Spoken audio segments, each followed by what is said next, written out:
Hello everyone, uh, welcome to the live stream. And I'm a little nervous. I'm really excited and a little nervous because this is actually the first live coding session ever. So thanks for being here and supporting me. My name is Kusal. I'm currently studying cybersecurity and I'm super passionate about studying cybersecurity in Coventry University London campus, and I'm super passionate about software development. Today we are going to build something practical and useful. It's a password utility tool using Python. By the way, I am currently using a basic webcam to go live, so if you would like to support me, support this content and help me upgrade to better camera for the future sessions, TikTok donations are open and very appreciated and no pressure. Your presence here already means a lot actually. Thanks you for joining live. And alright, before we jump into the code, let me give you a quick overview of what we exactly we are going to build today. Let me open my Kali Linux virtual machine.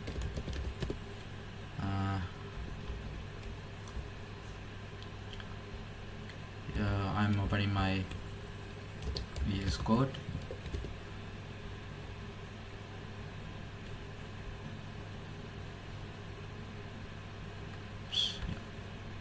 Nice. It's open. Right now I will show you what we are going to build today on this live session.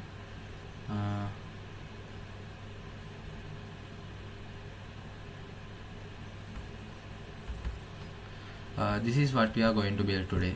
It's a password utility tool. User can today you guys can develop this entire application using Tkinter and Python some Python libraries.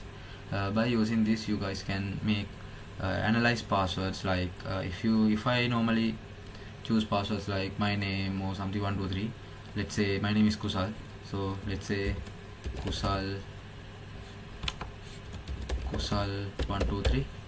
And when a hacker comes to hacking passwords, normally hackers try to understand my name, birthday. So let's tell something about me. My name is Kusal, I'm 22, my birthday is 6th May 2005. And hi guys, and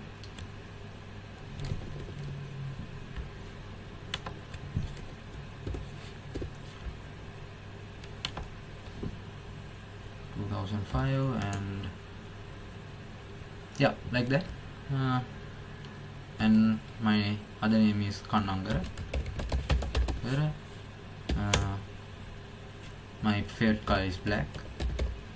And let's analyze this password. Yeah, this password is score out of 4 out of 1 because higher is better, because if we can get a score over 4, it's better scoring. And estimated guesses 15,000.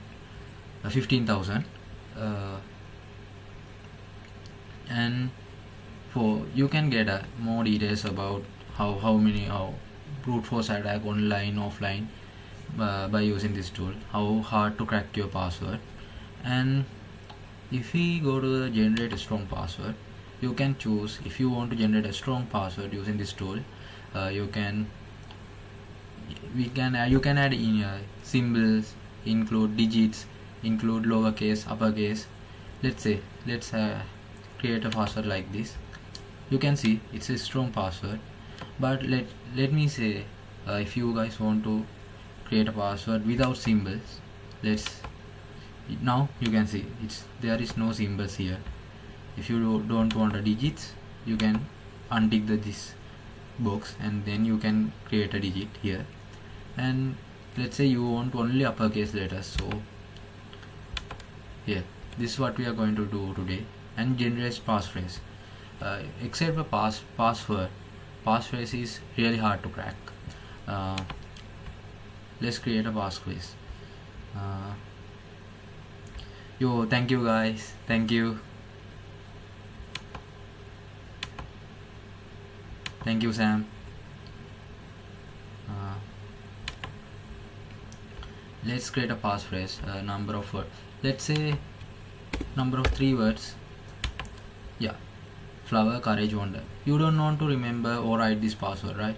Flower, courage, wonder. This is a simple passphrase. You can easily remember things. Then we can remove the separator by like dot.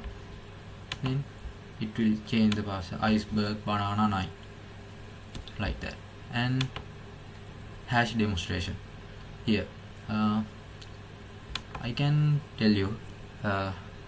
Let's say get the same password, Kusal 123. Verify the password, Kusal 123. Okay, demonstrate hashing. Here, this is the SHA256 hash for that password, and Argon2 password for this. This is the Argon2 password for password type here, Kusal 123. Okay. This is the whole utility app we are going to do code here. By the end of this video, this live session, you will understand Python word list, Python libraries, how to set up a virtual environment, how to set up a Python in your local machines, and so on. So I invite you guys to subscribe my YouTube channel and TikTok channel, so it will be more helpful to me too. And every weekend I'm going to go live and tell you guys, teach you about cybersecurity things and hacking things. So please help guys, please stay with me until this journey ends. Okay.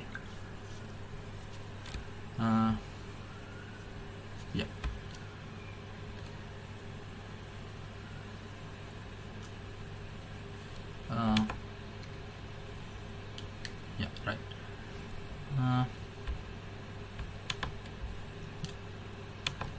For this demonstration purpose, I am using a Kali Linux virtual machine. My actual host is a Windows machine, but for this one I am using Kali Linux virtual machine because in my TikTok account I can't screen my share. I only can share a window, so I'm not going to go out of my virtual machine and show you guys what's my Windows environment. You guys always know about your Windows machines and Mac OS. So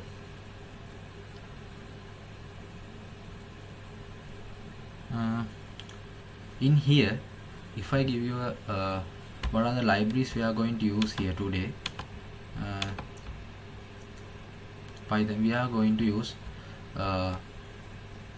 Tkinter, which is a Python GUI library, and getPass is a CLI. It's a typical CLI command line tool.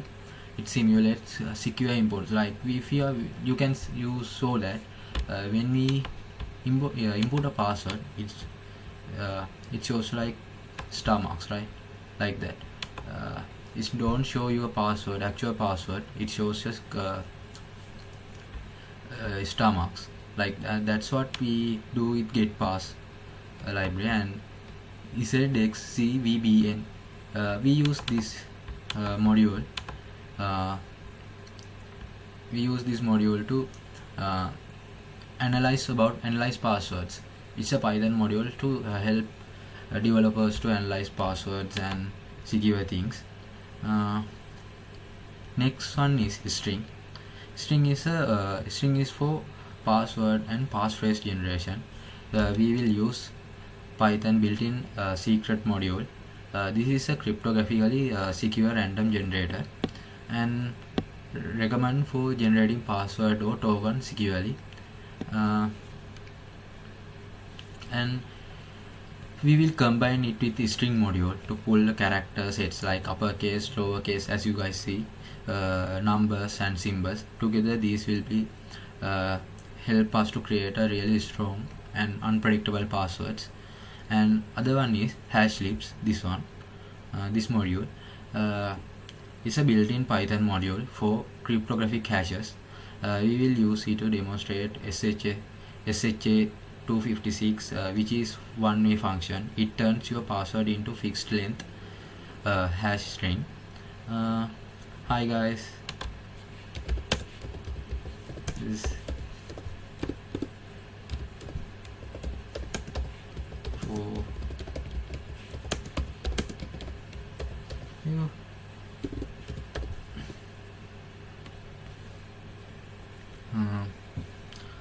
However, SHA256 is not secure for storing password. It's too fast and can be cracked using brute force or rainbow tables. Like so, we will show you just compare with it a better recommend. Like as you see here, we compare it to Argon2 because it is it's highly recommend for secure password storage, not like SHA256 and Argon2. To actually secure password properly,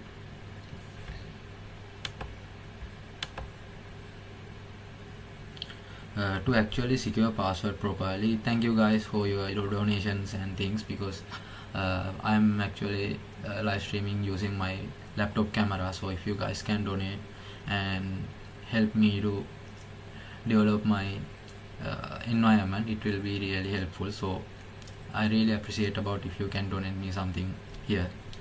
And Argon2 is actually a secure password profile. It's actually secure password profile. We are using Argon2, which is winner of the password hashing competition and password hashing competition, and it is now considered one of the most secure ways to hash password. We will use Argon2 Cliff Python package, which is fast and reliable wrapper around the Argon2 algorithm. Okay guys, and yeah, why this app matters. Before we develop, I will tell you why this app matters most, because it's basically today we develop this app.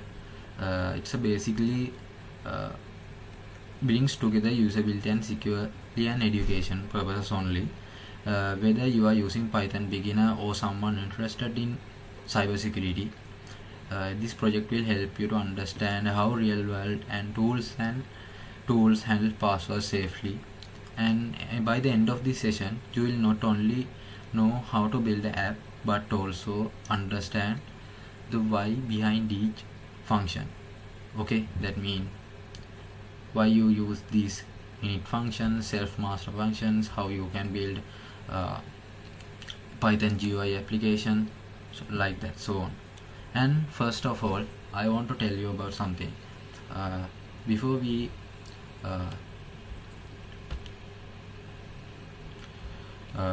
say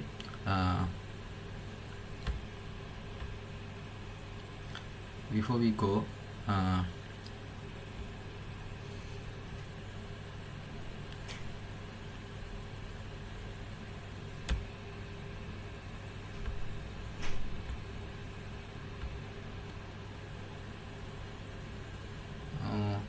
now we are going to build tools we use. Let me show you how to set your development environment. No matter which operating system you are using, Windows, Mac OS or Linux, this project is built entirely on Python 3. So first thing you need is Python installed on your system. So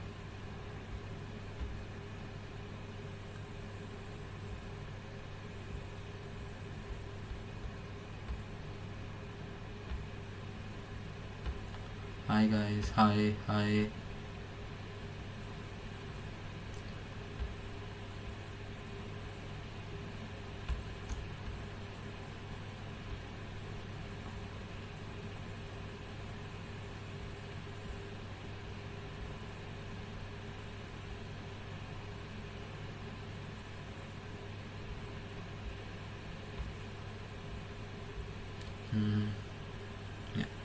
on Windows, if you want to install Python in your Windows in your computer, just go to the python.org. Let me open up my web browser. Hi Branny.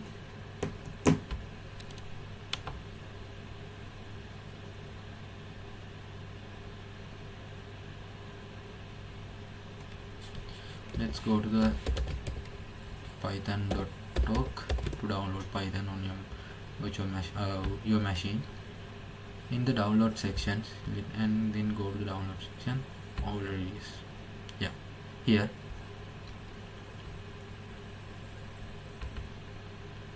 Here you can download according to your machine. Like if you are using Windows, here you can download Windows compatible versions. If you are using Mac OS, here you can download the compatible version for Mac OS and Linux as well. But if you basically the easiest way to install on Linux is sudo apt get install python 3, like that, and it will ask your root password. Just give it you and then dump down. Hi, thank you for your donation. Hi. It will install. Now you can verify your Python version. Python -- version. Yeah, you have Python 3.13.3, right? Okay, now let's go.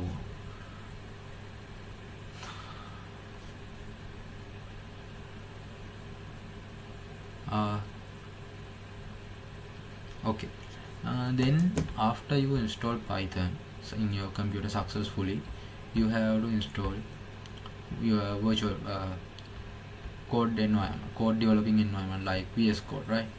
VS Code. Yeah. Just go to the VS Code official website and hi.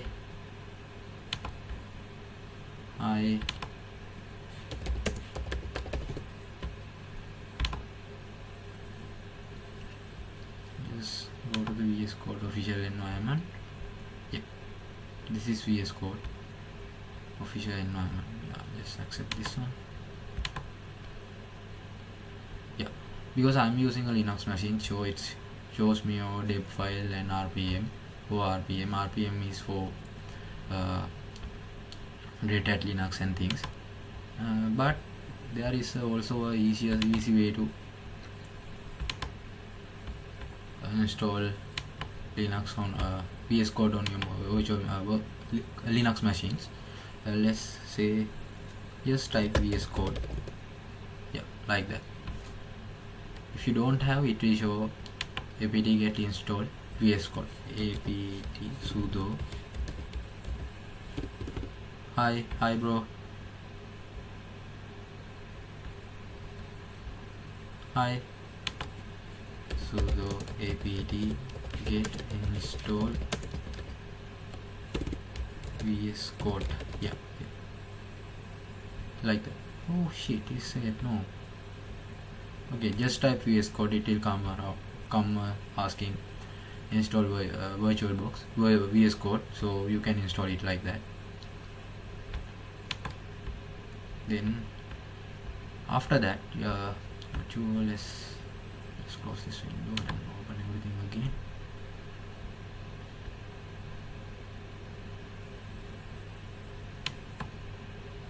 VS Code. Yeah.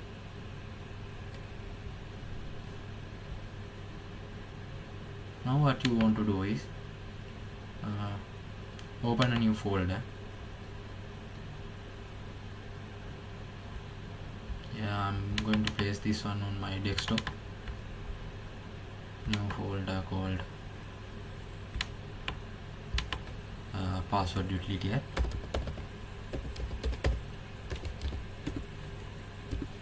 So let's go utility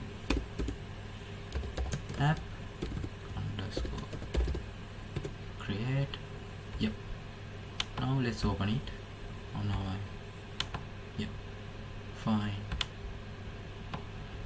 This is what it's gonna look like when you open your trust VS Code on that file. Then create a app.py file. Hi guys, hi Akhtar. App.py. Yep.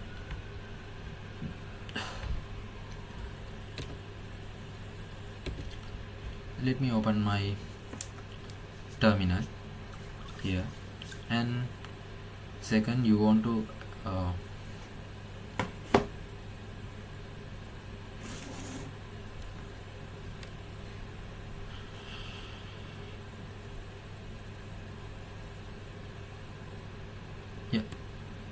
now you want to activate your virtual environment. In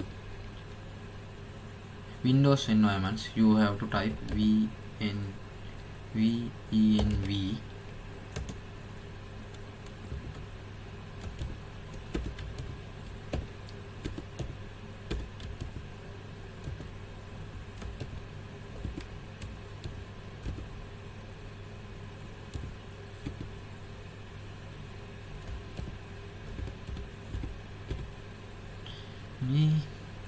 scripts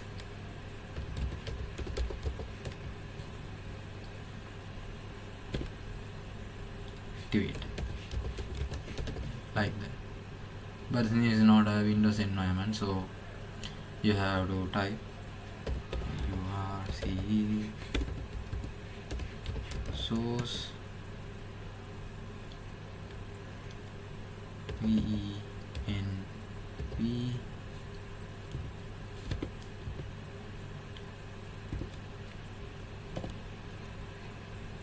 bin hash date. Wait. Oh shit.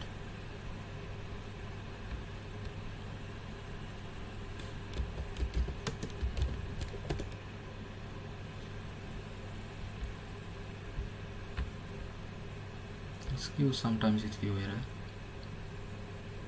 Oh, Python install GUI.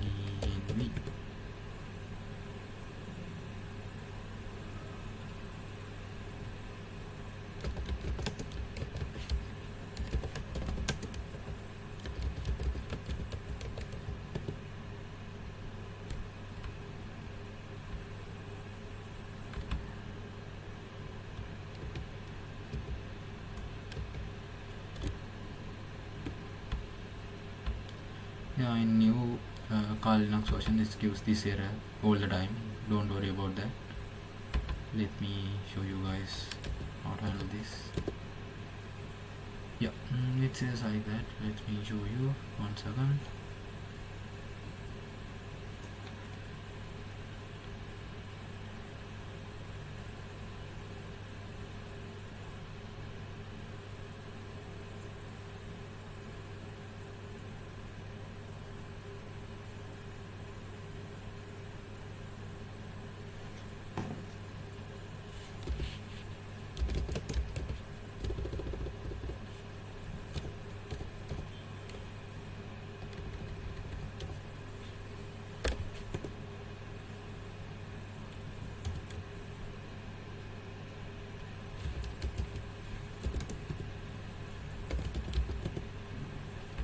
Yeah, let me go and Google it. Let's see.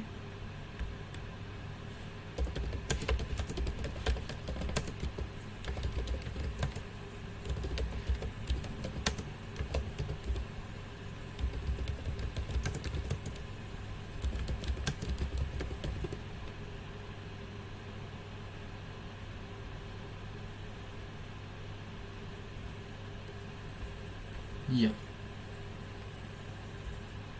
I'm the one who done the wrong thing. Sorry guys for that.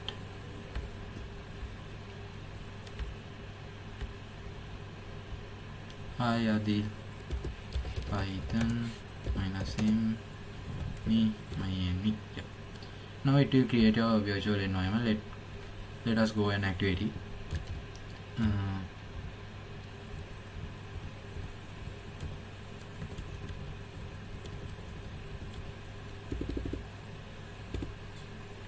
my env slash venv.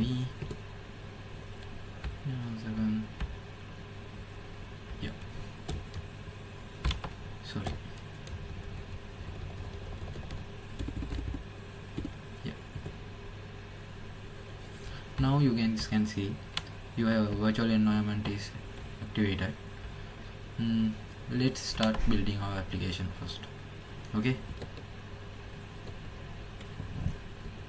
Hi guys.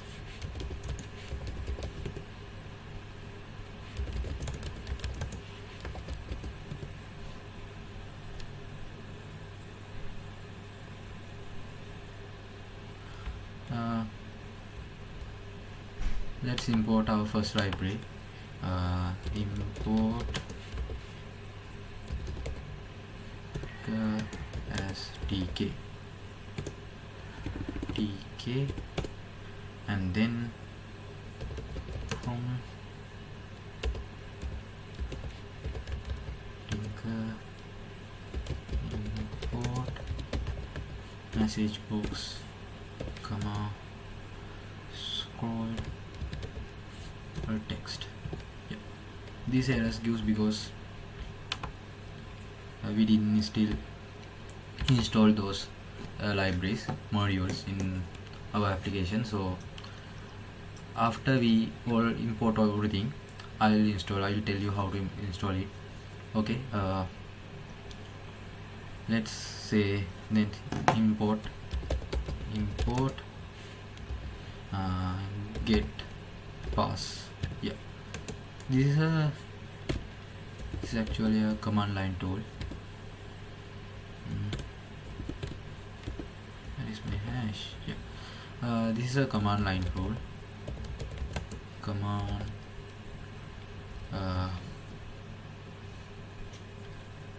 this is actually for a one second, my mouse pointer just not working here. Where is you? Yeah, sorry. This is using for CLI, but we are using it to enhance our applications usability. Say hi,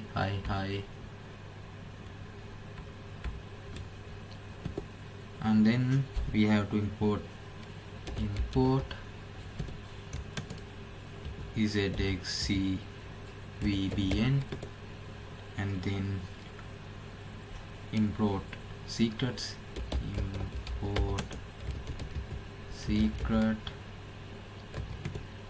then we have to import string, and then import hashlib, then import argon2,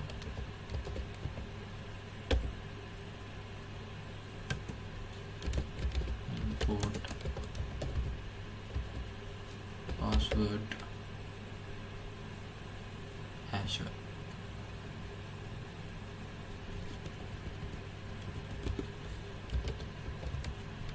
from argon2 import password hasher, and from argon2 exception, import verify mismatch error, yeah. Now let's go and install everything together.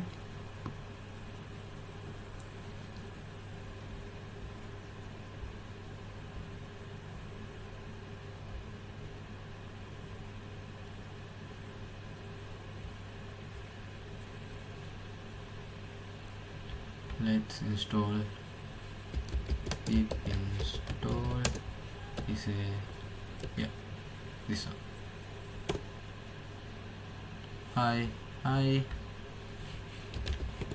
Hi bro, just started my live.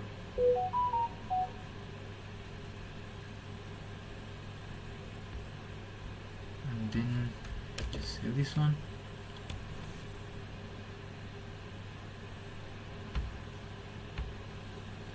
And then I'm going to start coding our actual live session, actual application. Now we are initializing the Argon2 password hash and storing it in a variable called ph equal password hasher. Yeah, like that. This comes from Argon2 Cliff library, and it's designed especially for secure password storage, and we are doing it globally because outside of the function, so we can use this ph object in any part of our application. Like when we want to hash a password, verify it later, Argon2 is considered one of the most secure hashing algorithm today because it's designed to be memory hard, meaning it's use a lot of RAM and time consuming, so it slows down the brute force attacks. If you ever run into important error like error for this importing this file error, Argon2 Cliff, just type pip install Argon2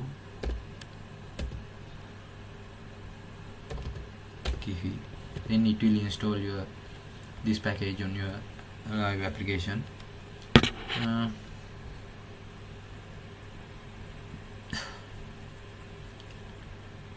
Okay, so with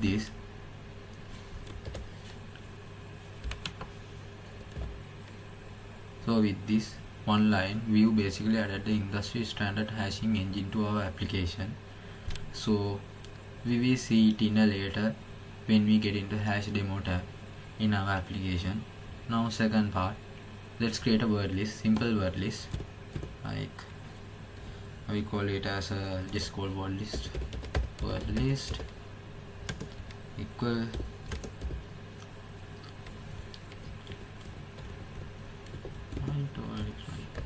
word list, like that. Hi.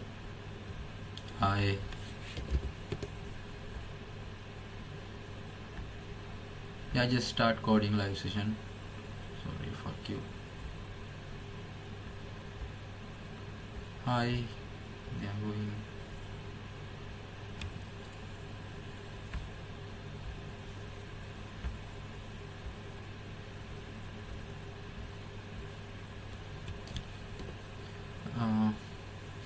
If you guys active, just drop something, man.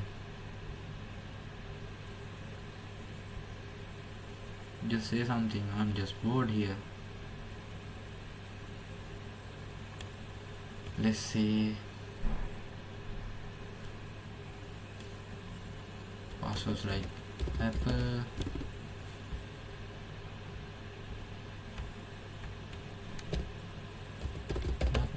Come on. Banana. Come on. Cherry. Make sure your passwords are in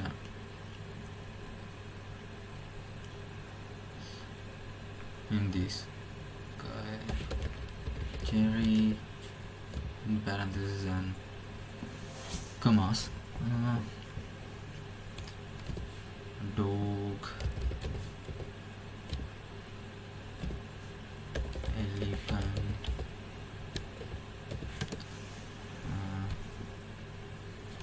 flower,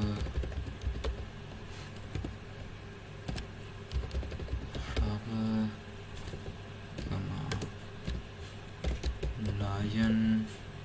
Hi bro, hi.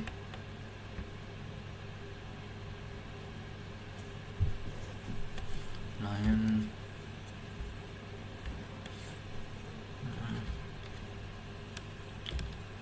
Snakes. House.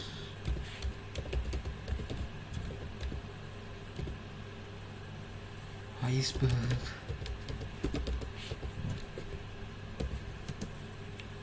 Kite.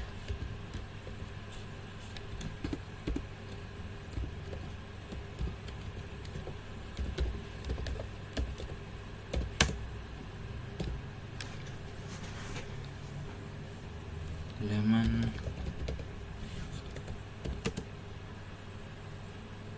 mountain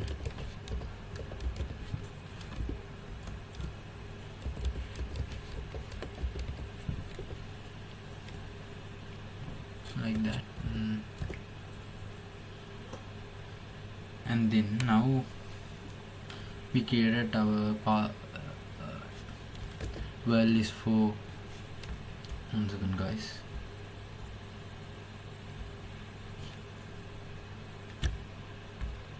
Yeah, now we created our word list for word list that we will use for generating passphrase. If it is longer than this, it will be really good because it's help us to develop our passwords and things, create good passphrases. And this is small word list in real English word, around 10 to 15 passphrases. So a variable called word list, and each time user asks for a passphrase, we will randomly pick words from this list and join them with a separator like dash or space. And why we use word list instead of random characters? Because this approach is based on popular idea called disguise, where people use real dictionary words instead of complex symbols. And this advantage is that it is easier to remember, but it's still hard to crack, especially if we use 4 or more words like that. And also, why use words instead of random characters? This approach is based on a popular idea called disguise, where people use dictionary words, complex symbols, right? That's what we use. And the advantage is that easy to remember, but it's still hard to crack, especially if we use 4 or more characters. Okay, starting classes and window setup.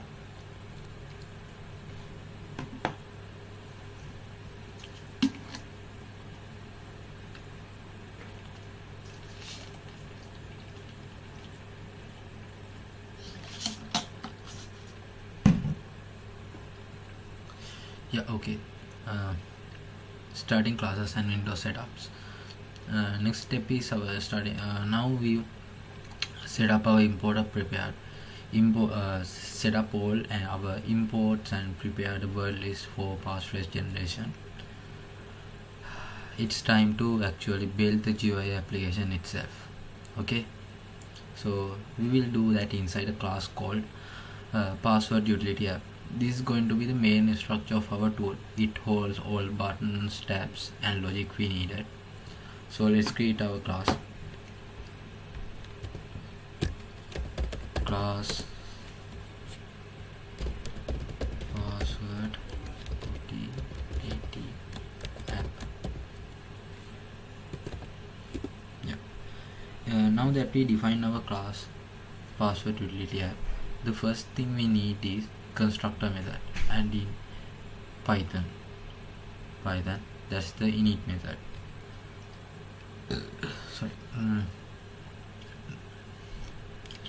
This method is automatically called whenever we create an object from our class.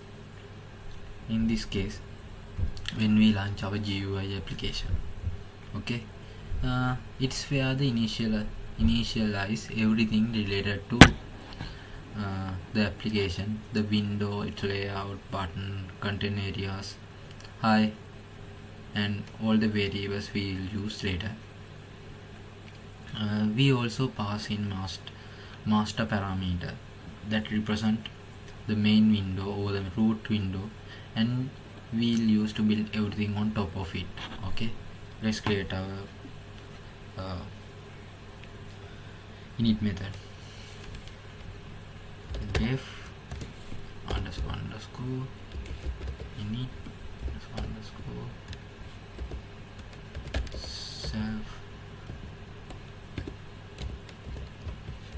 master.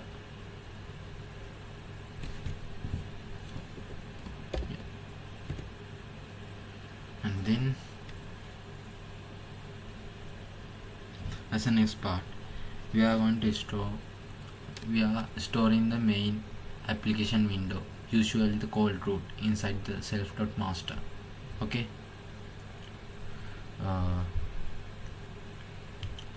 That allows us to refer the main window after when we add an element or make changes. Okay.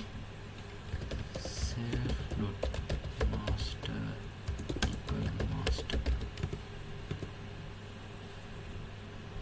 and then we will create our application. Okay, application header lines. And now let's create the window title. So when the application launches, you will see the password utility at the top of this window. Okay, I will show you that we created it earlier.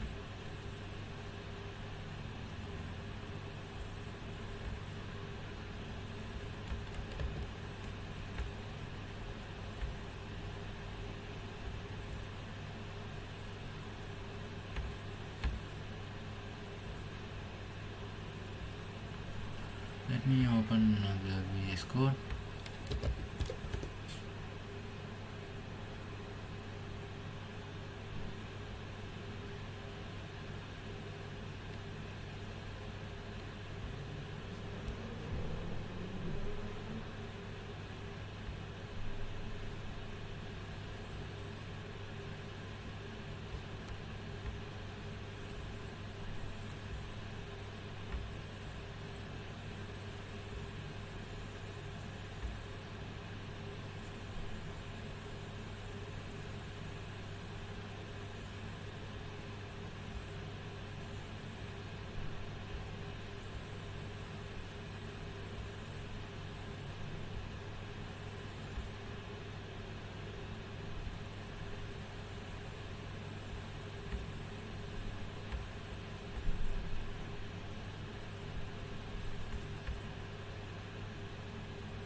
Shit.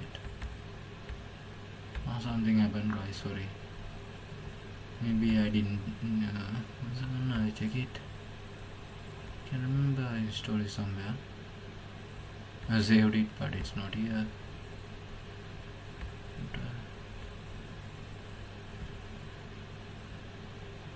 Hi, we are creating a password utility tool. You can understand what you are doing if you are stay until. Sorry guys, it's not here. But that's fine. Let's create our master dot title.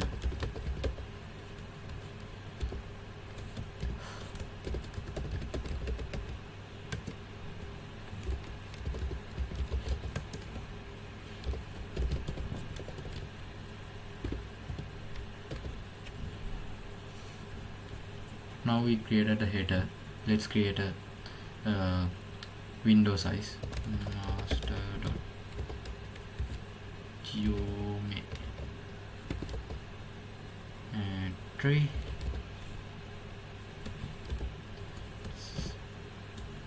800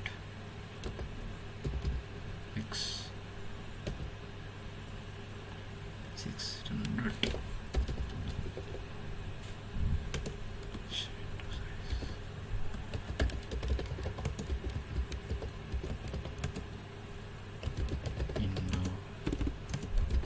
Size and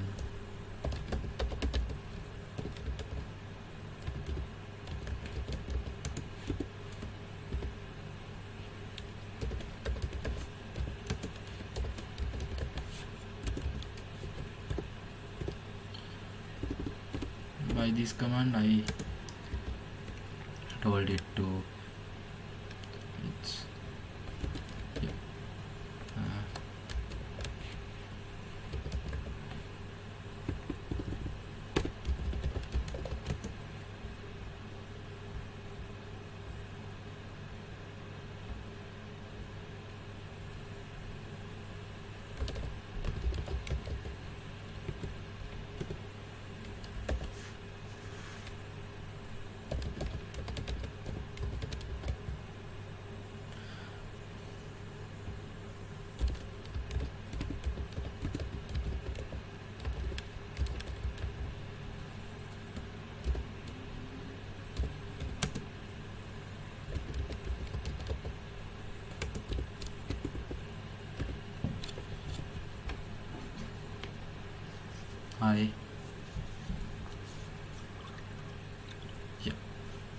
Here what we have done is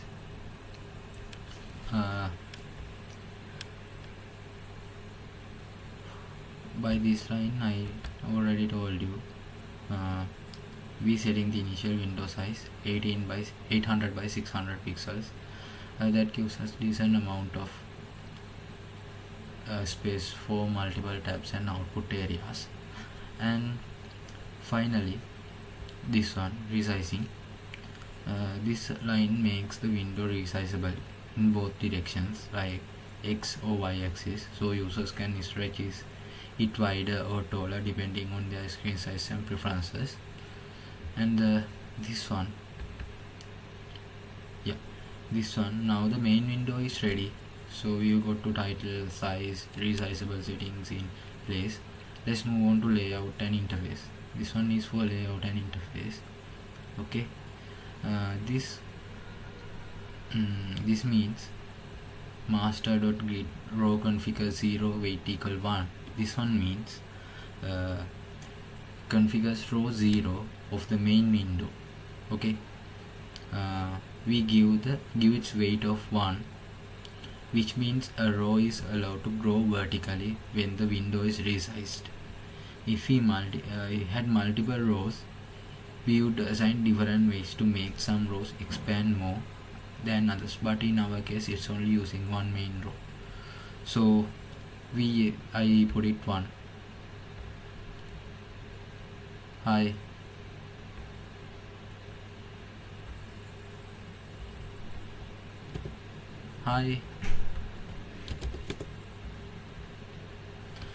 Next part.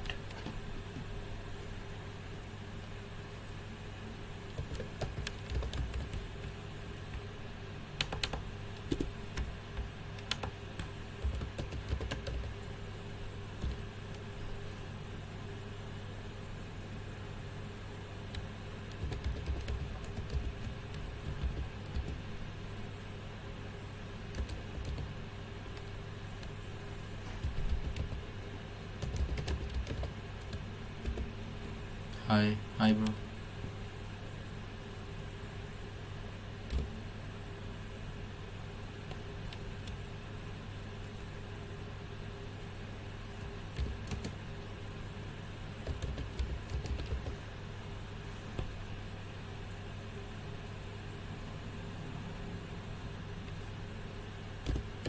Yeah.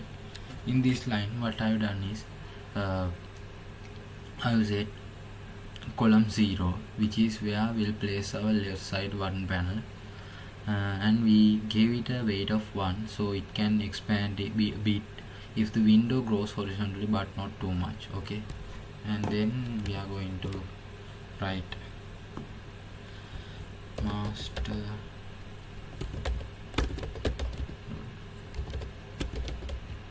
grid column figure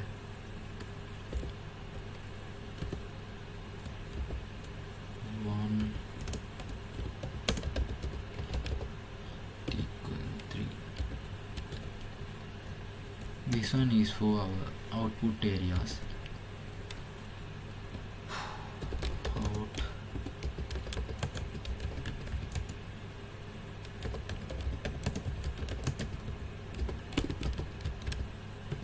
So here what we have done is configure column 1, which is hold our main content like output area, passwords and so on.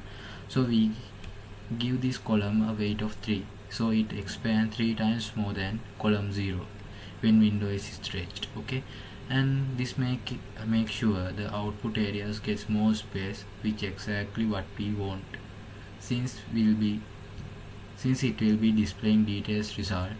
So these lines together define how space is shared between the top row and 2 columns of our layout. The left panel stays narrow, and the right side, where we display most of our content, takes up more room. Okay, and this make our interface feel balanced and responsive. Now that we configured grid layout of our window, it's time to start adding content. Before add the content, I want you to display how this one gonna look like. So I'm going to write the main function. So let's say hi.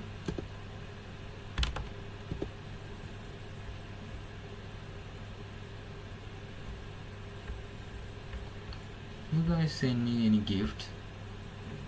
I just saw something like that, but no, right? Time 0.7. Okay, that's fine.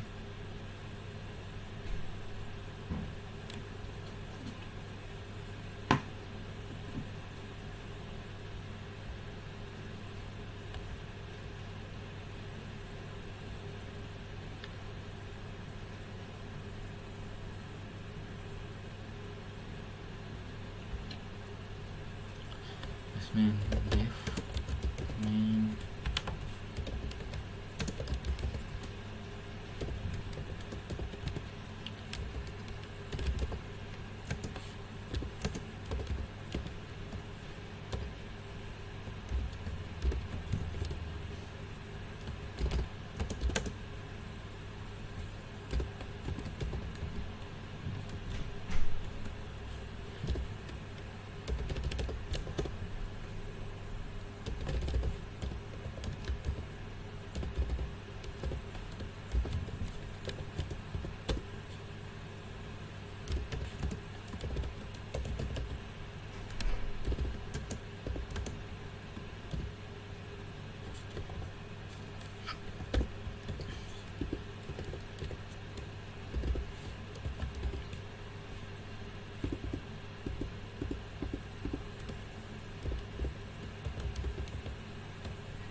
let's run this.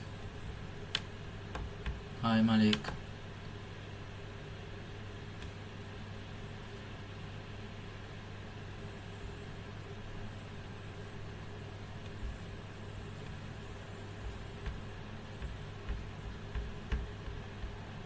Hi.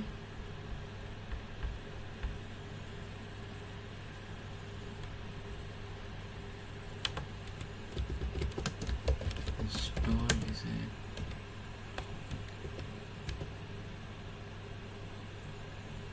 Oh. Oh.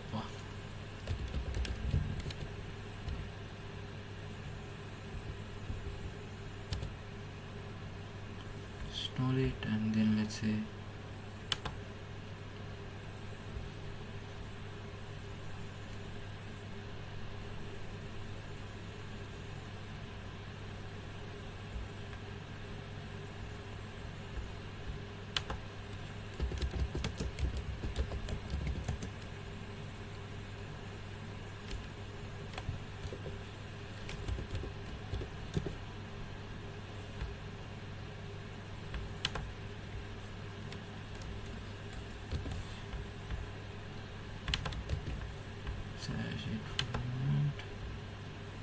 okay, now you guys can see our window is coming up. It's called password utility tool, like that. So let's build our next section. Minimize it a little bit. Yeah. Next section, what we have to do is in our next section we have to left panel for our buttons. Okay. Now that we will begin with the left panel, so which will hold our buttons for field, just like analyzing password, generate passwords and more. So this self dot button frame equal tk dot frame. Hi guys, say hi.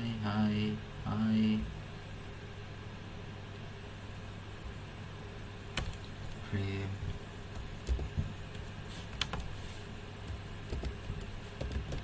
master padding x-axis equal 10. Hi.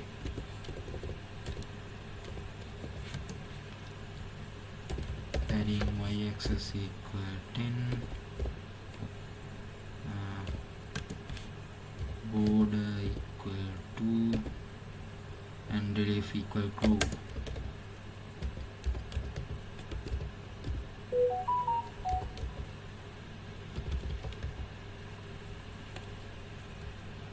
Hi bro. Hi.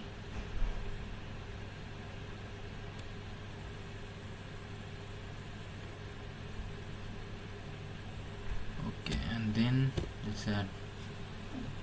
Here we create a new frame called button frame, which we will sit inside the main window. Okay. Frame in Tkinter is like a container. It helps group related widgets. In our case, all the buttons, and we add some padding around the inside of the frame using pad X and pad Y, which mean padding in X-axis and padding in Y-axis.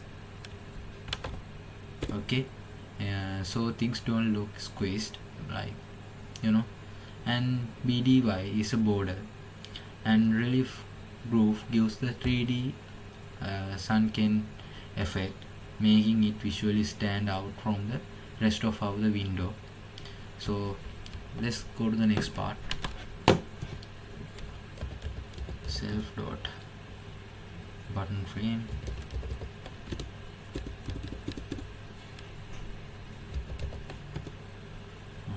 frame dot grid,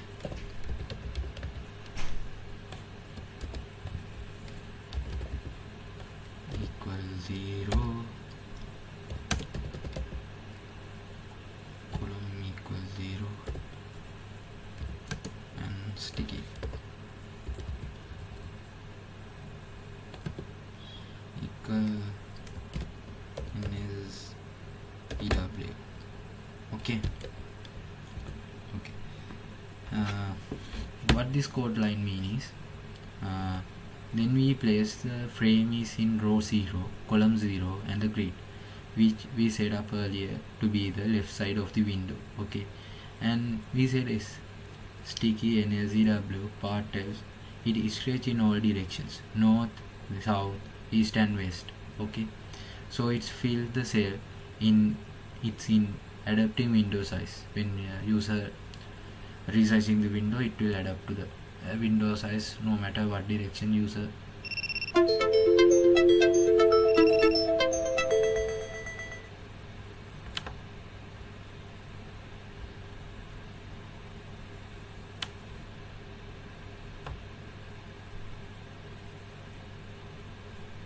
Hi. You guys can see me, right?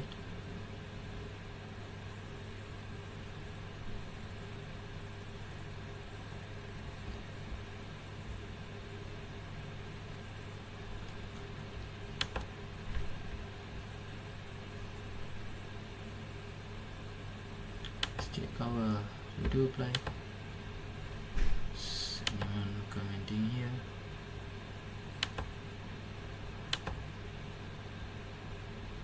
No one here, right?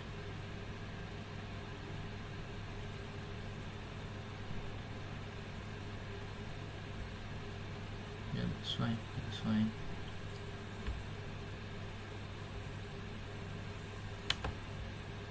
That's fine.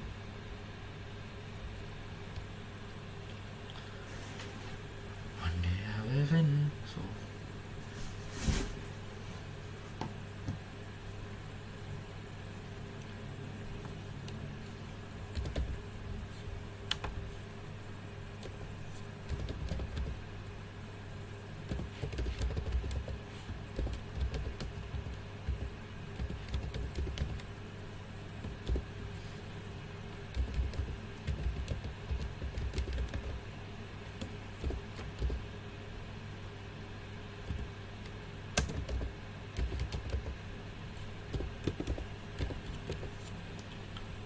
here we will tell in this line, here we will tell button frame itself to allow on internal row expand vertically.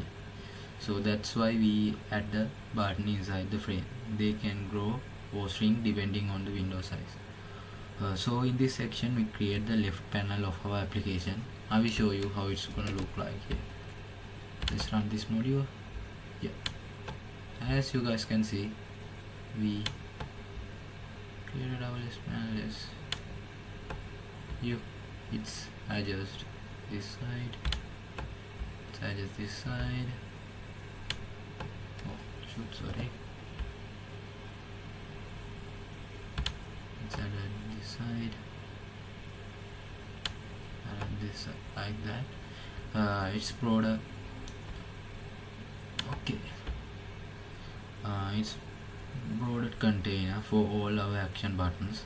It's placed in the left grid cell, and it's fully flexible, ready to handle whenever button we are added next. Okay, so let's add some paddings between buttons. So to add paddings, padding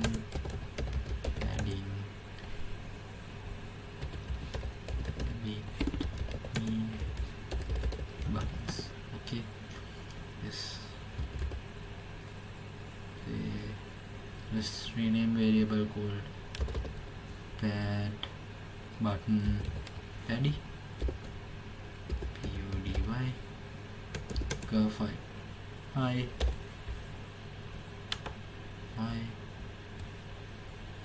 Thank you. Hi, 8 likes. Thank you. Hi bro. Hi.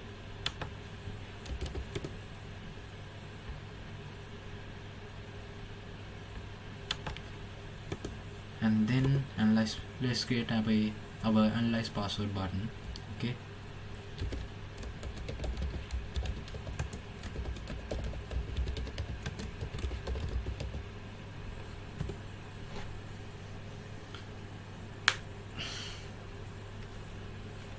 Say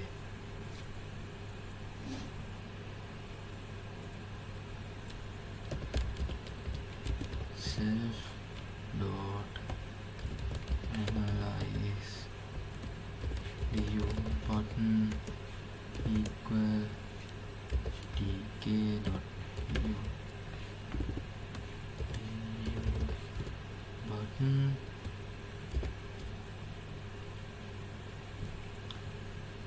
self dot button frame comma text equal analyze.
Give the background color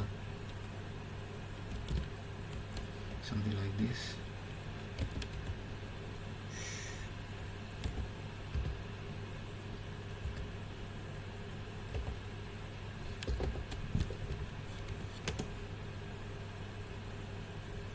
Foreground color something like white. Yeah.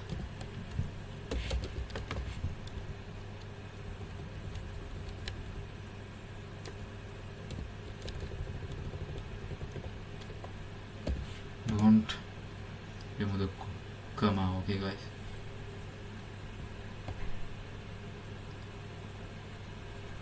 Then active background equal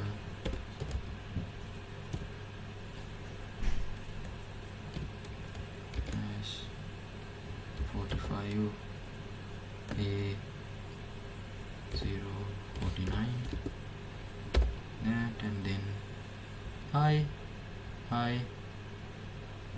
for joining my live. Then self. I just don't like this one right now. That's fine.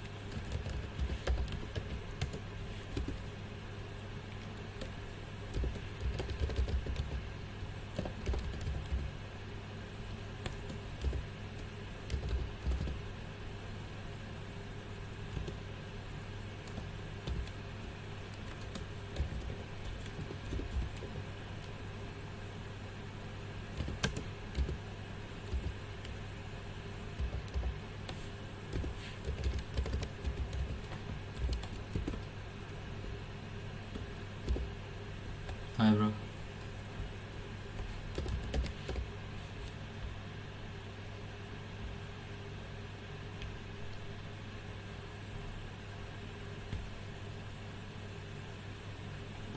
Okay, let me explain about what we have done here.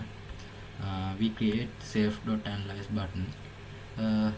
Here this is our first button, analyzing self button. So let me tell you what's happening here.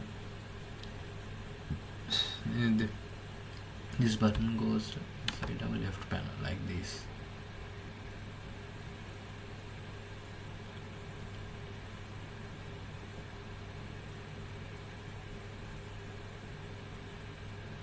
Oh, okay. Just remove this part because it's come later.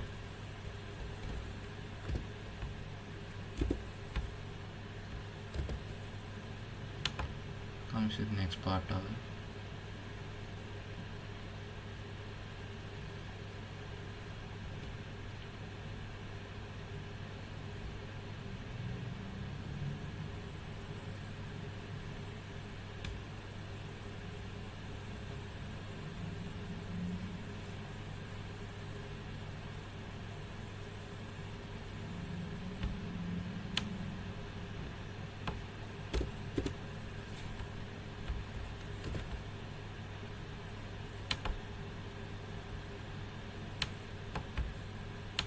Oh, it's not showing because we have to create other buttons and activate those things. So let me code everything first and I will let you know what's happening here.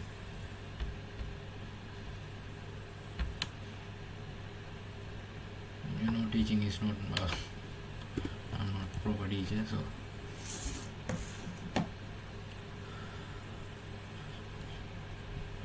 let's generate a strong password button.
Let's see, play some music.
Hi guys, hi.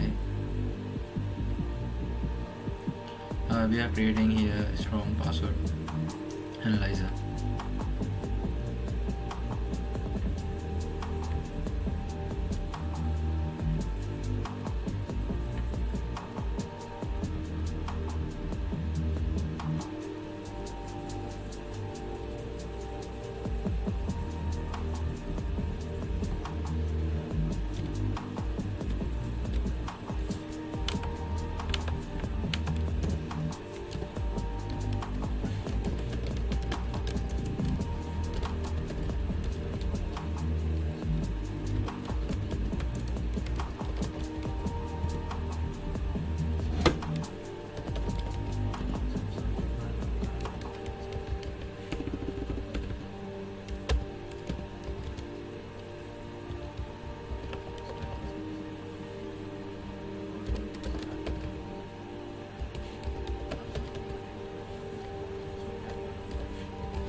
Hi.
Hi.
Hi bro, hi guys. Uh,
okay, let me explain what we have done here.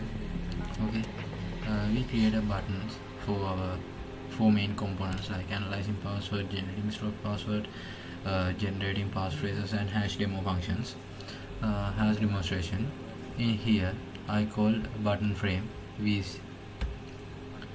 called here. We build here button frame function, and also I passed the analyzed button. And the analyzed button variable to text text equal analyzed password, which mean heading, button name, and also when we call the command self analyze tab, because when we called like in here, when we called and when we tap on analyze password button, it will show the in left hand side, it will show the analyze show analyze tab on right hand side. And we put font area in 12 pixel and background color, foreground color, active background color as well. In the we did same for all our other buttons like generating store password, generating passphrase button, and hash demonstration button. Now we created every buttons, and now let's go and show you how you can when we click, it's opened a dedicated section where users can see passwords or secure hashes are verified. Okay, so now what we have done up to now in the left panel is we added clear labels, connected functions and distinct colors and proper spacing. So after that, let's create finalize the left side navigation. Let's move the built-in right panel where we show different content depending on which buttons our users are clicks. So like a tab system that uploads the main view.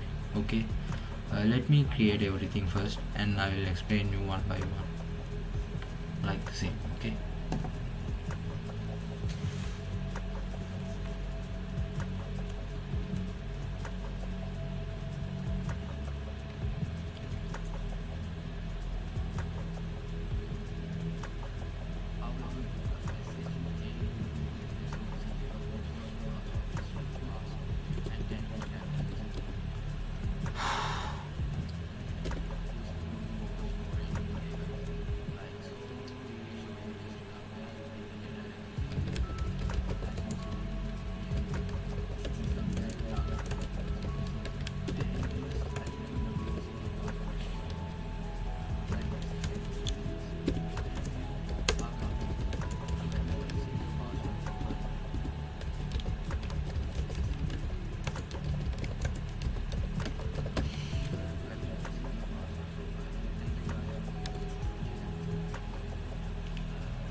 hi, please follow me.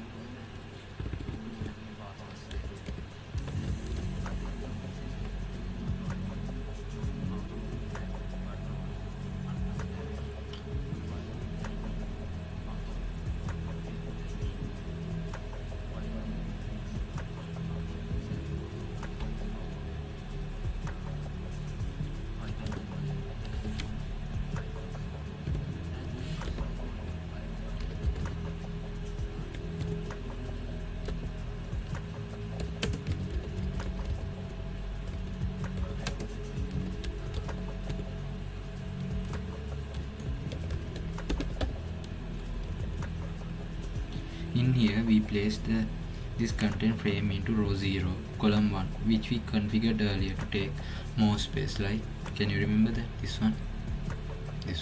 Okay, and we will use again STG and SCW to make sure it's fill available area and the scales properly. Okay, and then next self content frame grid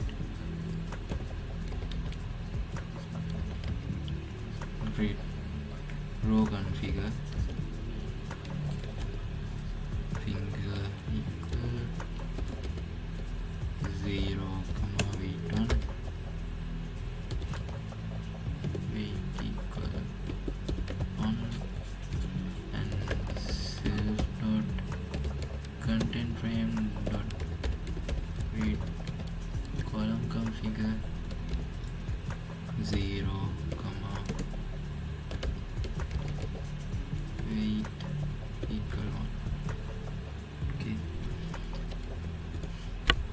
inside this content frame, uh,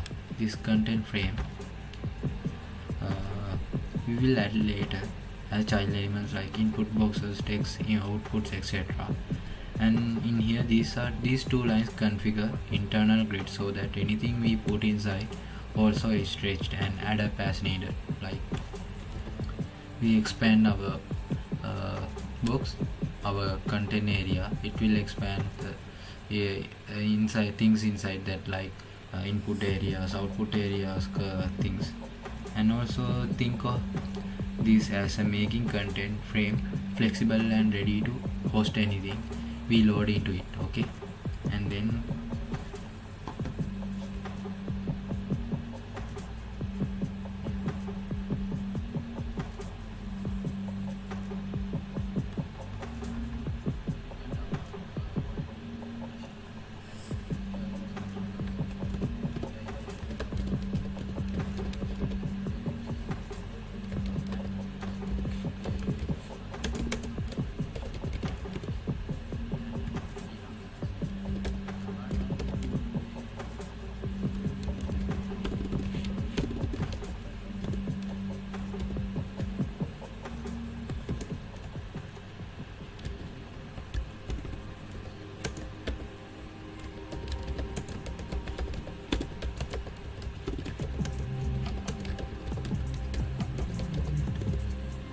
okay, in here we use this variable to keep a track of which tab or section currently being shown in the current area. Okay, and we will upload this later whenever different button is clicked. Okay, and then we add the self.show analyze tab, which is show analyze tab by default. Like finally we when user sees something useful immediately instead of blank screen, right? And so in this section we build our right hand panel, which works like dynamic tab view, and it's clean, padded, responsive, and ready to display the content for each tool in our application. Okay, now that we've got the content area ready and loaded the default tab, let's write a helper method that makes the current content so we can dynamically switch between tabs, different buttons or clicks. Okay, let's create the other class. Def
we adding a helper method called clear content frame. Okay, this function will help us to reset right hand panel each time you click a different button.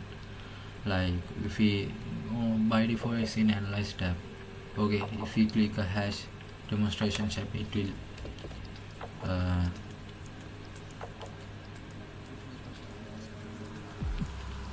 reset the right panel to code into the hash demonstration button. Okay, the quick note, this is the quick note. Okay, I'm right into upgrade setup. Okay, and I want to say a quick note, like I'm working on upgrading my setup, bring a better quality webcam live streaming camera. So if you guys enjoy this and want to support, feel free to send a small donation through TikTok. It will go toward a better camera, so everything looks cleaner for you guys. Okay, if you guys like, you can donate me something here. So back to our work.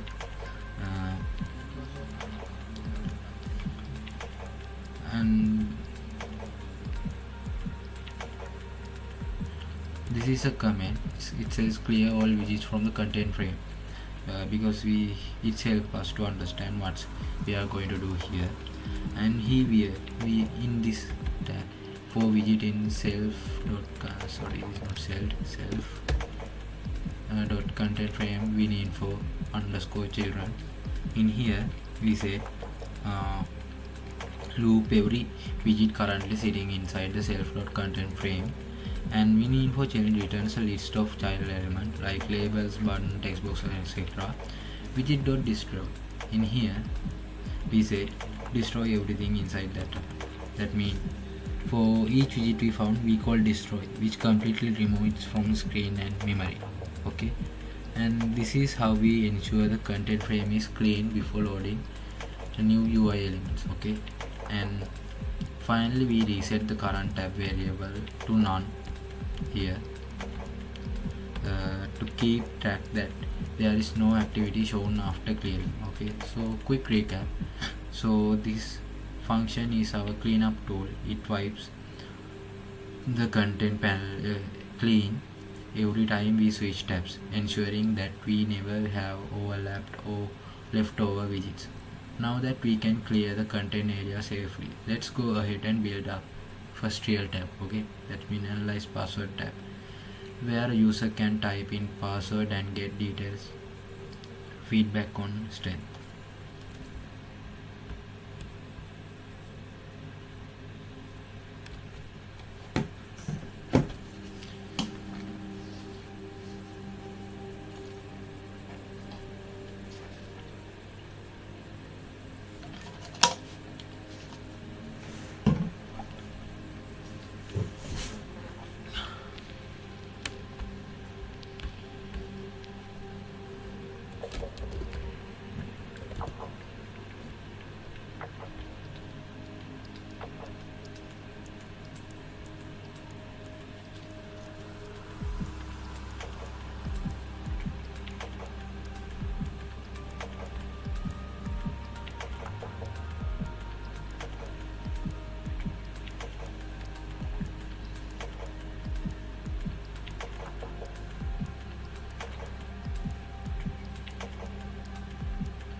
Hi.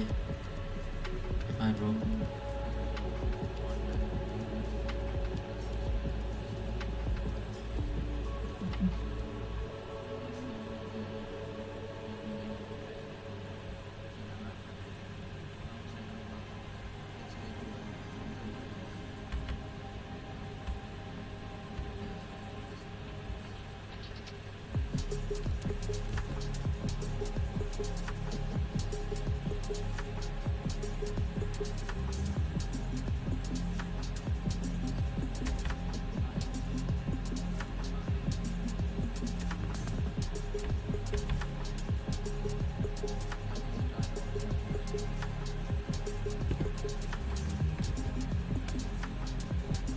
Yeah.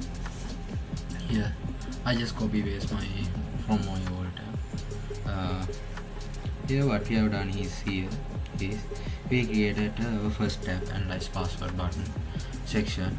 In this section, we clear. This is where in here.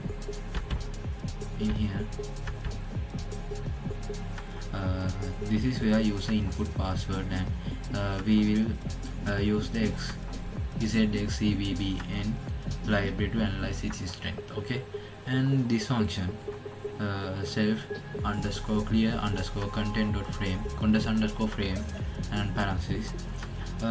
First we clear the content area using helper function we wrote earlier, that means this function. Okay, this remove any previous widgets from the right panel. Okay, and then self current tab analyze. In here, self current tab analyze. This is when we set current tab to analyze, so our app knows which tab is currently being shown. Okay, and then next third line tab frame equal tk.frame self content frame. Okay, this one we create a new frame called tab frame.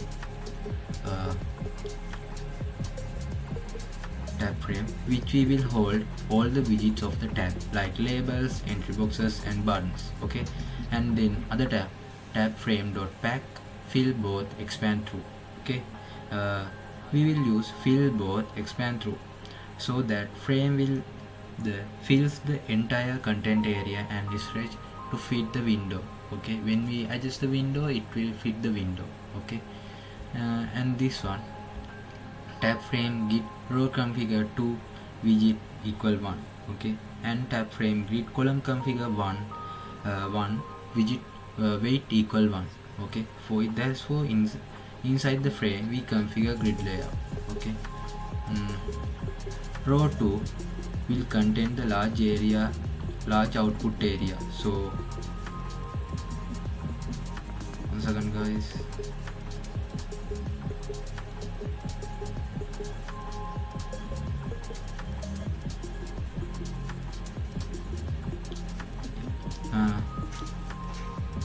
So we give it weight of 1, let it expand vertically. Okay, and then column 1 is where our entry fields go, so we allow it to stretch horizontally when the window grows. Okay, and then tk label tab frame text password text equal password to analyze front Arial 10 grid row 0 column 0 sticky w paddy y.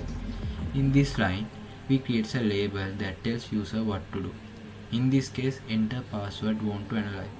We set front Arial size 10 and place it in a row 0 column 0 of the grid. Okay, and the sticky equal w, which means align the label to the left west. Okay, and padding 5, padding vertical space, it doesn't touch the widget above or below.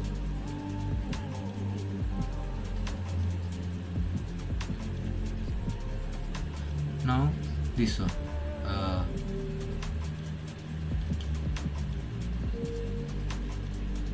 self analyze password entry tk entry tab frame show as rate with 50 front Arial 10.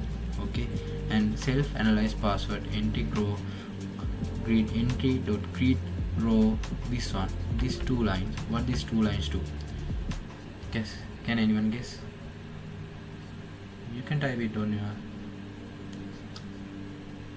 chat if you want. Are you guys interested? No. Okay.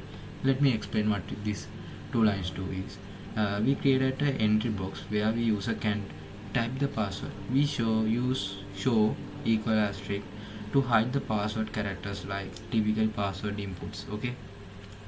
If we change this, it will show this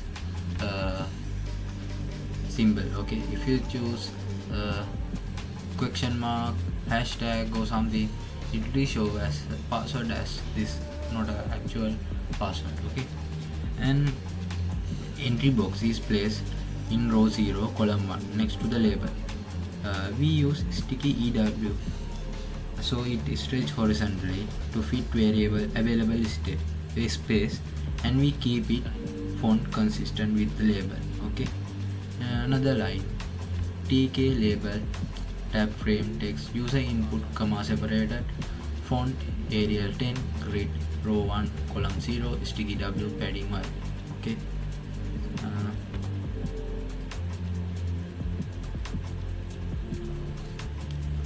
Padding y-axis equal 5. Okay. This label below that we created another label asking for user inputs, it like names, birthdays or anything password might be based on. Okay. And then these will pass into Zxcvbn analyzer to improve accuracy since attackers often use personal info for the password cracking. Okay, like I showed earlier in the beginning of my content, when I tried my password Kusal1234, I added my name, my second name, my birthday, my favorite color, like because hackers do social engineering to gather our personal life data like our name, birthday, father's name, mother's name, mate name, whatever, your favorite color, favorite food. Then they create a word list to do a brute force attack. So we added those details to check our password is really easy to crack or not. Okay, like that. And then we added a comma separate because it's we want to separate it by comma. Okay. Okay, then now self-analyze output dos underscore text in these two lines. What these two lines do is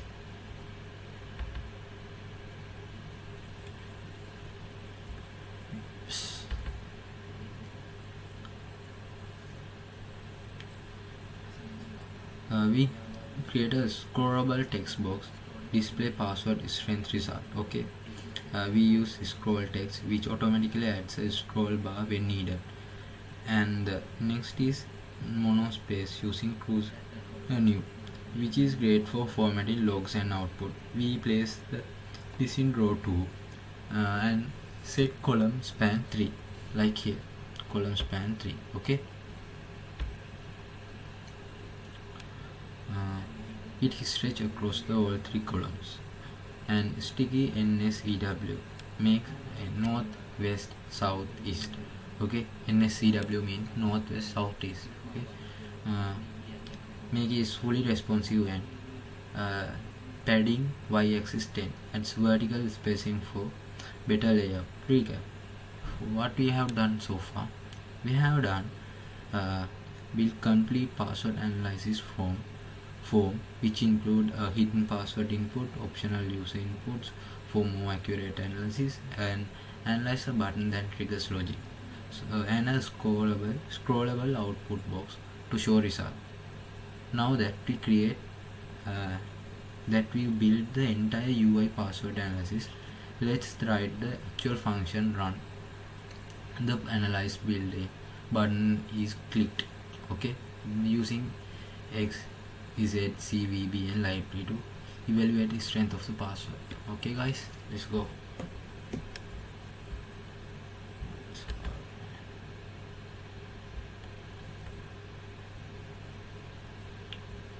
Let me copy that part so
I just copied everything from my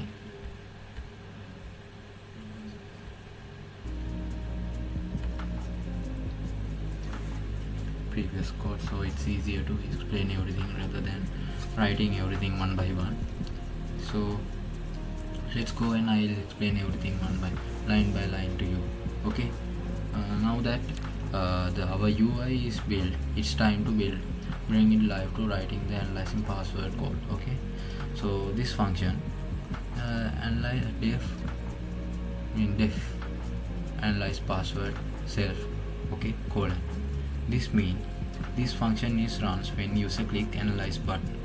We will use Zxcvbn library here to provide a smart real world password strength report. Okay, in here password self analyze password entry.get and user input string self analyze user input entry get, and these three lines, what these three lines do is, first we get the password from the entry box using get method. Okay, there is a method called get split, something like that in Python.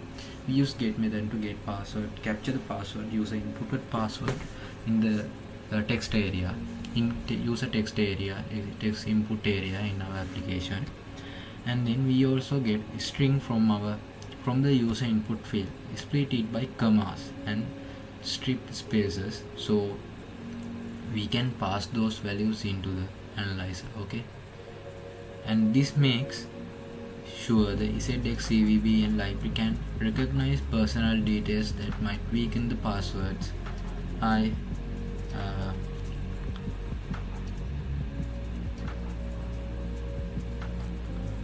Weaken the password like names, dates, or birthdays, common patterns like that. And this block of code, if not password, this block of if statement, we check if user left the password field blank. Sometimes user didn't type the password, so like that. If they did, we show warning message and stop the function. This prevent app from crashing or analyzing empty strings. Okay, and self-analyze output.text delete 1.0 tkn. Okay, clear previous output, which means before displaying new result we clear the output text box so it doesn't mix with old results. Like if we analyze first time and we want to analyze another password again, if it is the previous one also there, it's going to be messy. Okay, so we clear the window, output area window, and we like this. I will show you extra. Now if I run something here, it's really messy, right? I want to clear this window, so I type clear. Now everything is look clean, I can't see anything other than this window. So like that we clean everything what we have done past, and now it's clean and ready to start again. Okay, in this code of block of line, in this try method,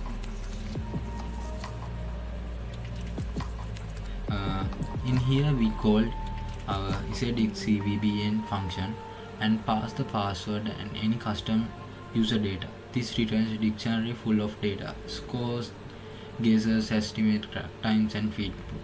Okay, in here like scores like out of 4, how many score? Higher is better, 4 is very strong, 1 is very low, it's not good for a password. Okay, if we have anything like we include over, and we look through every cracking time estimate, like for example how long it would take to brute force password offline and online, and it gives the user better idea of real world risk, okay, of their passwords. And we give the warnings here. In here we give the warnings to the users, like warning, result, feedback. If feedback is warning, output warning, and if there is a suggestion, we tell the user to improve this by using these things. And if otherwise, if there is no needed to change their password because password is really strong. We said no specific suggestions, your password appears strong, like that. Okay, and this part gives human readable advice. If password is weak, you will see the warning and suggestions like add more characters or avoid common patterns, like that. If the password is already strong, it will tell the user there's no suggestions are needed. Okay, like that. And then here self-analyzed output text, insert tk end and output. Once the analysis is complete, we insert the result into the scrollable text box we created earlier. Okay, and then this exit text expression as e message or error in error during analysis. We showed this one. Finally, if anything goes wrong, maybe it's input malformed or library fails or something, like, we catch the error and displays a helpful message without crashing the app. So this function takes password and user data, runs a smart analysis with a Zxcvbn, and then gives a clear detailed report with suggestions. Right? That's what to analyze password methods in our password utility app. It's a great example of how we can use AI powered library to help users build stronger passwords. Right? Okay, now that analyzer tab is fully working, okay, I will show you at the end of this video how our app gonna look like. Let's jump into the next section, the strong password generator. Okay, where we will help to create a secure random password using Python secrets module. Let me add a comment called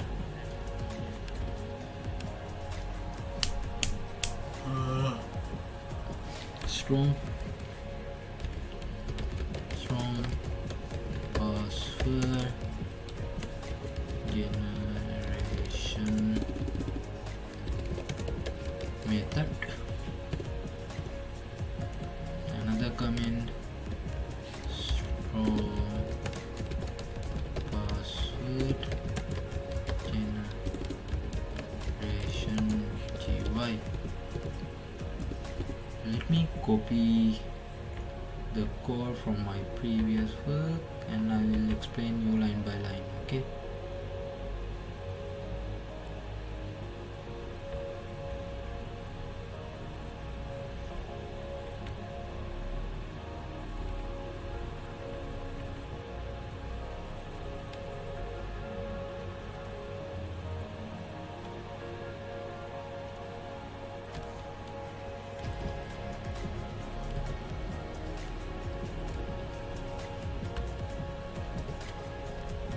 here.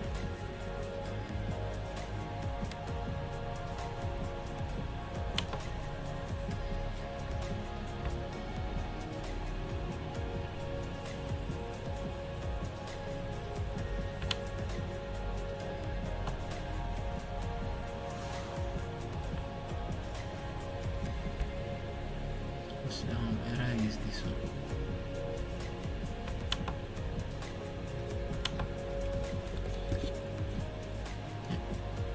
Yeah.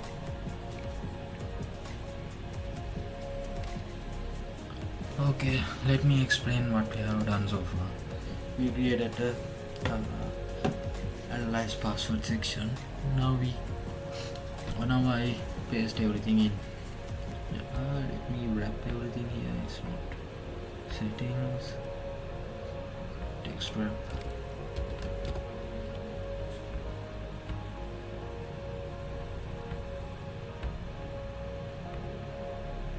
Yep, nice.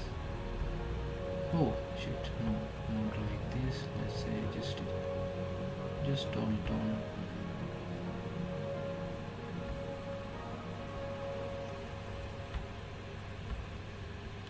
Yeah, like this.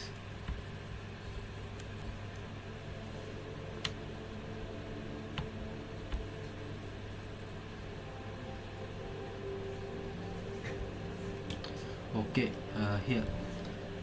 Now let's build the second tab of our application, strong password generator. In here This section we choose how long they want their password, how long they want to be their password and selected, and which character types to include, and then generate a secure password using Python secrets module. Okay, here self.clear content frame.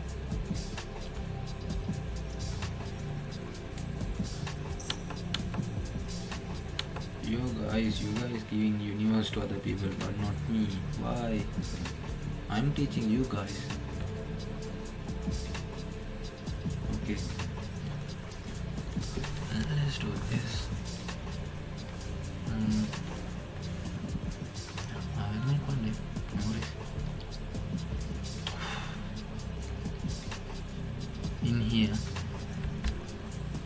self.clear content frame.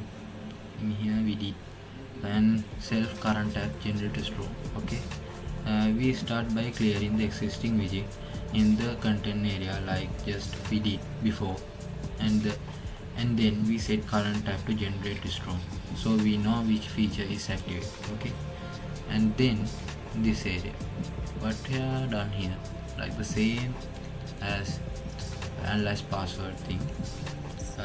We create a new frame inside the content area to hold the widgets for this tab. We allow it expand and fill with pack here. Fill both expand through, that means it can expand and filled as we expand our widget. Okay, and then we configure row 6 to strength vertical. That's where the scrollable output box will be. Okay, and the input tails column 1 to stretch horizontal. That's where most of our input fields go. Okay, and then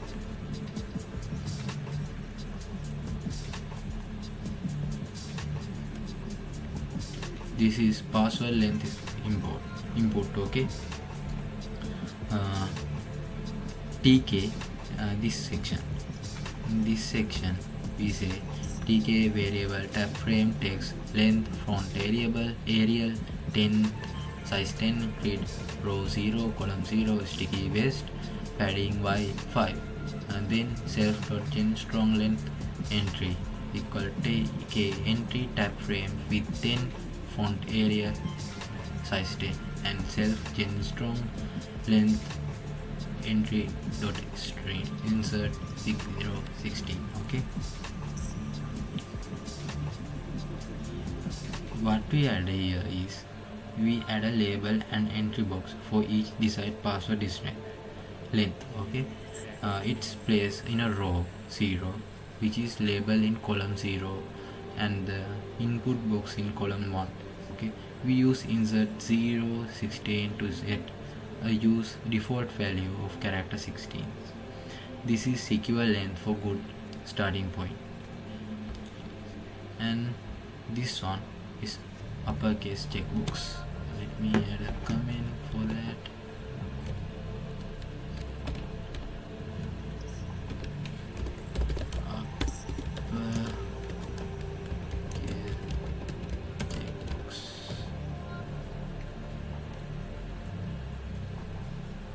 Now we added in this one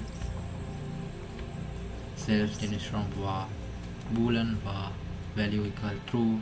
In by default value is true. Okay, that's what we did. Boolean var value equal true. Okay, and TK button frame include uppercase variable self from password var Arial 10 row 1 row grid row 1 column 0 column span 2 sticky west. Okay, we bind it into boolean variable so we can check whether it's selected or later in this logic. Okay, we default set it true, as I said. The place checkbox across the both column and using grid.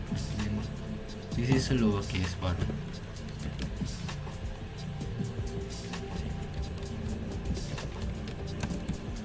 Sorry guys.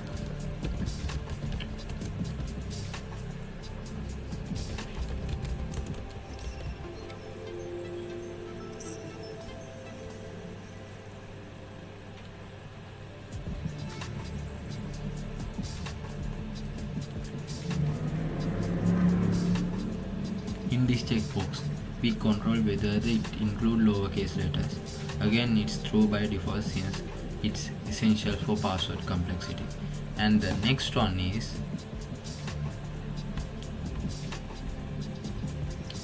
include digits.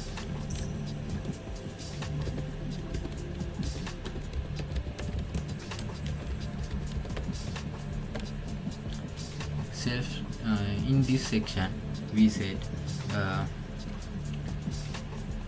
this checkbox add numbers to the character pool like 0 to 9. Okay, it's also selected by default to make sure we generate a strong password, varied password, strong and varied password. Okay, and symbol checkbox. Next one is symbol checkbox, this one.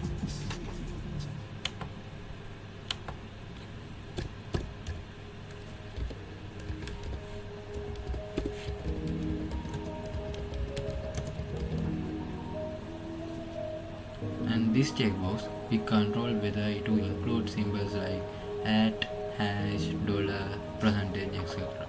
The characters makes password much harder to crack. Okay, and then generate button, this one.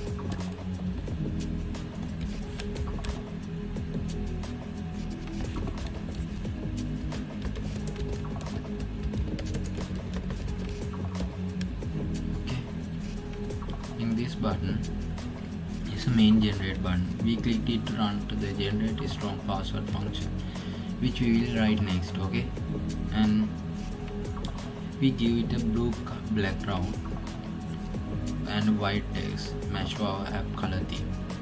We place it across the both column and give it a vertical space padding white tail. Okay, and this one is scrollable output box. Okay,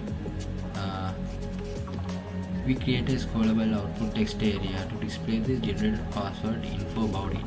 We use Courier New for the terminal style look and grab text by word. Okay, in here Courier New for word. It plays in row 6, span both columns, stretch, fill the space and has padding at the bottom. Okay,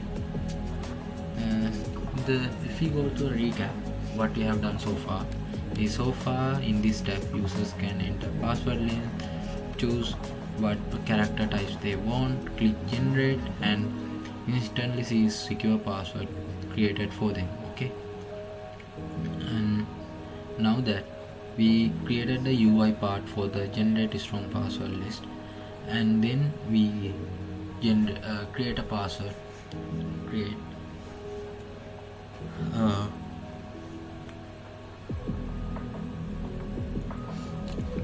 let's create the function behind this section. Okay,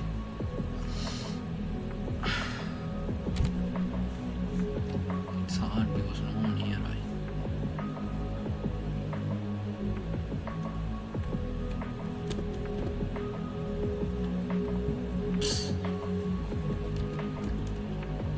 The command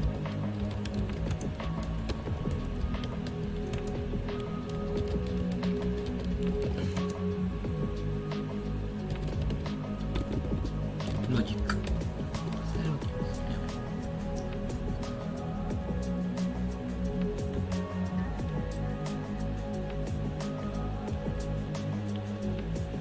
Let me copy it and paste it here so I can explain it to you.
before continuing the next part,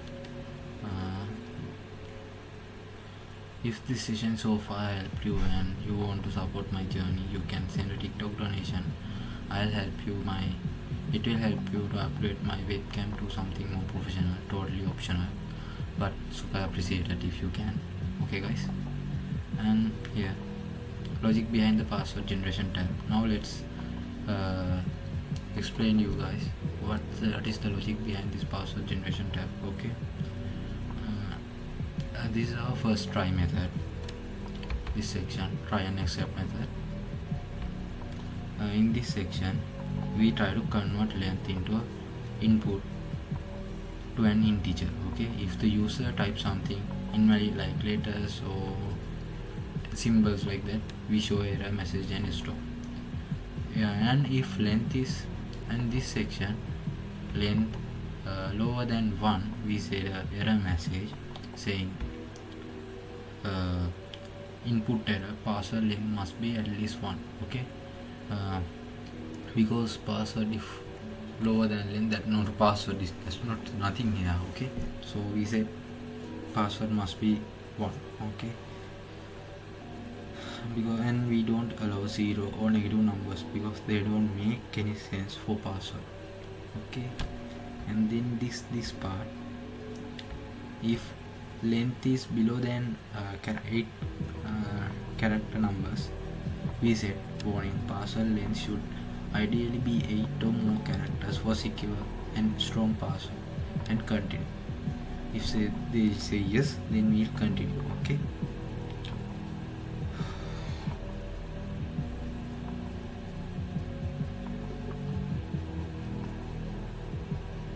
now we have to check what characters the users want to generate passwords from.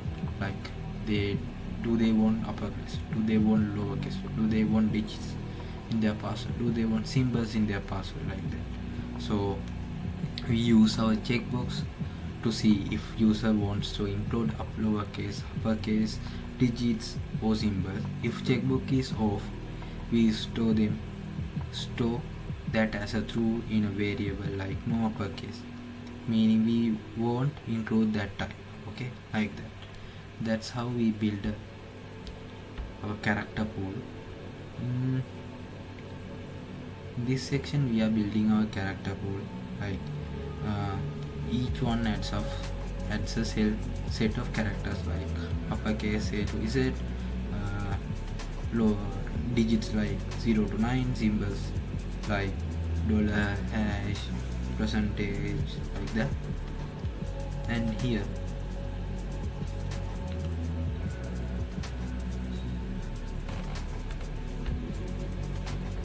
and this message, what this message do is,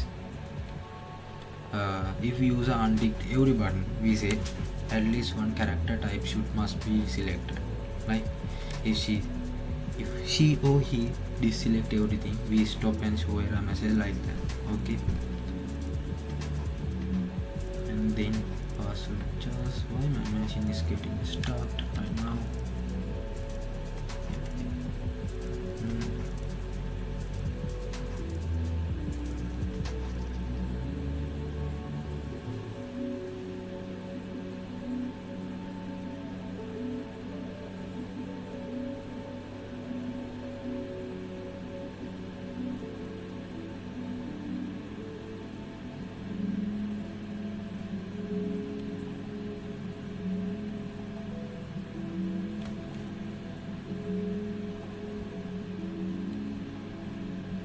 This section, what we have done is, we start by selecting at least one character for each selected port.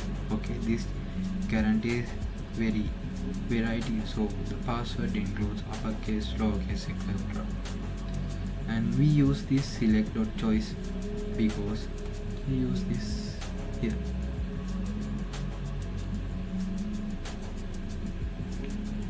Choice because it's cryptographically secure, unlike random choice. Okay, which is in safe for passwords. All chars here, all chars This section, what this section do is we combine the pool into single string called all chars. This will be used to pick the remaining characters randomly. Okay, and this section what we have to do is now we fill up the rest of the password by picking random characters from the combined pool until we reach the desired length. Okay, in this section secret.system random shuffle password chars generate password equal join password chars. In here what we have done is we shuffle characters using system random.shuffle so that the first characters don't always follow the same pattern. Then we join list into a single string. That's our final password. Okay,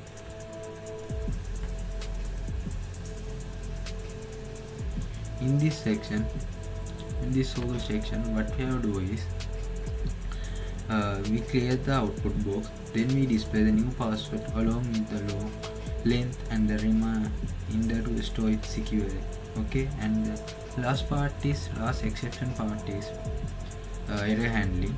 What we have to do is, and just like before, we wrap the whole thing and try except blow to catch any unexpected errors and shows them to the user. Okay, that's what we have done so far. Okay guys, for this I'm stopping my live session today. We have to complete two sections, like what are the two sections, like generate passphrase and generate passphrase, and what else?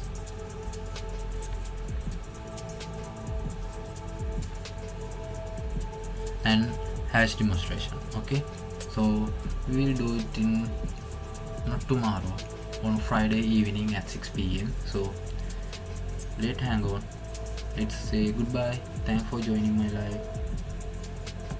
Okay, bye, see you and good night. See you on Friday night. Okay, bye.